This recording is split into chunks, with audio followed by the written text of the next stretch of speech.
చూసారా వర్షం.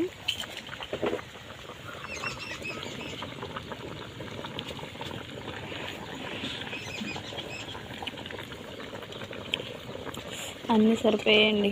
ఇంకా వేడి వేడి అన్నంలో చేపల పులుసు వేసుకుని చేప ముక్క పెట్టుకుని తింటే సూపర్ ఉంటుందండి. పులుసు అయితే మరిగిపోయినట్టు అండి. సరే దింపేసుకుందాం. సో మీరు కూడా ఒకసారి ఇలా ట్రై చేసి చూడండి. సబ్స్క్రైబ్ చేసుకోండి, లైక్ చేయండి, షేర్ చేయండి. Bye bye. ఒకసారి టేస్ట్ కూడా చూపిస్తానండి. చూసారా, వేడి వేడి అన్నం, పైన వర్షం, సూపర్గా ఉందండి.